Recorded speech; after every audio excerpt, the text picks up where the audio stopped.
Hola compañeros, buenas tardes. Nosotros vamos a hablar sobre hegemonía e intelectualidad en educación. Mi nombre es Fernanda Martínez.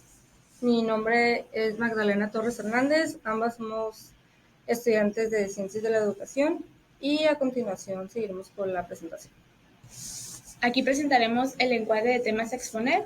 El primero es la introducción al tema, la referencia de Antonio Gramsci, el concepto de hegemonía en la obra de Gramsci, el concepto de bloque histórico en Gramsci, los intelectuales e intelectuales orgánicos en la obra de Gramsci, utilidad de los conceptos de hegemonía, bloque histórico e intelectual orgánico para comprender el fenómeno de la educación y por último, la función política y ética de la educación en el pensamiento gramsciano.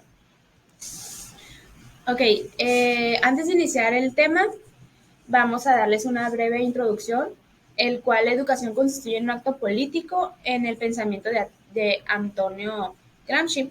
Este autor realiza como un aporte trascendental a la discusión de este fenómeno mediante el estudio de los conceptos de hegemonía.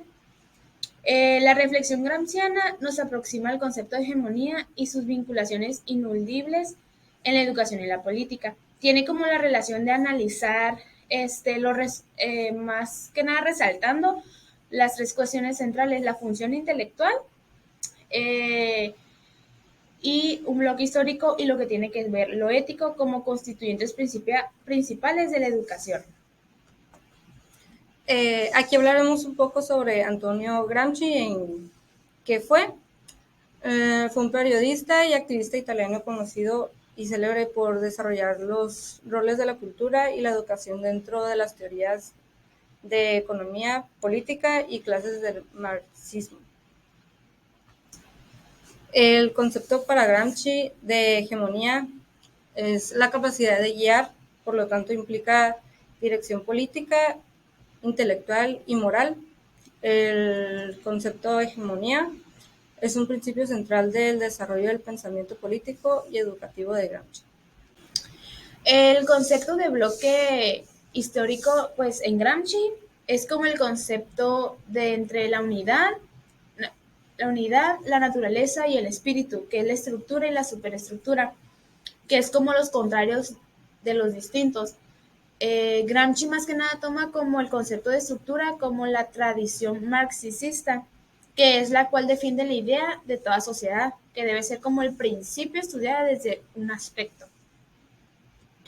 La utilidad de los conceptos, lo que es de hegemonía, el bloque histórico e intelectual orgánico para pues, comprender el fenómeno en la educación, es el conjunto que nos permite analizar la influencia de las élites, lo que es en la educación y cómo los sistemas educativos son pues utilizados para moldear lo que es la cultura y los valores de una sociedad. También permiten comprender cómo las políticas educativas que pueden ser utilizadas para consolidar la dominación de un grupo social o para promover la emancipación y la igualdad social, como por ejemplo cuando hacen las políticas educativas que las cuales se realizan para llegar a un fin y poder que la sociedad se eduque. En la función política y ética de la educación en el pensamiento gramsciano, la educación desempeña una función política y ética clave en la construcción de una sociedad más justa e igualitaria. Gramsci sostiene que la educación no solo transmite conocimiento técnico y habilidades, sino también transmite valores, creencias, formas de pensamiento y de moldear la cultura y la política en la sociedad. Ok, en conclusión, tenemos que tener en cuenta que es importante reconocer como influencia de la hegemonía en la educación y trabajar para promover la diversidad, la innovación de la enseñanza y el aprendizaje. Recordemos que la hegemonía se refiere al poder y a la influencia que tiene un grupo dominante en una sociedad, lo que afecta a las ideas y los valores que consideran aceptables y normales. En el contexto educativo, pues esto puede significar que a ciertas ideas y enfoques educativos son promovidos y valorados más que otros, lo que puede limitar la diversidad y la innovación en la enseñanza y el aprendizaje. En la intelectualidad, por otro lado, se refiere al valor que se le da como al conocimiento y a la reflexión crítica en la sociedad. En el contexto educativo se da como el significar lo que se valora y lo que explora profundamente y se rigoriza de temas y la capacidad de pensar críticamente sobre ellos.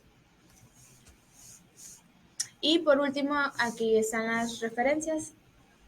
Gracias a todos. Gracias, eso es todo por nuestra parte.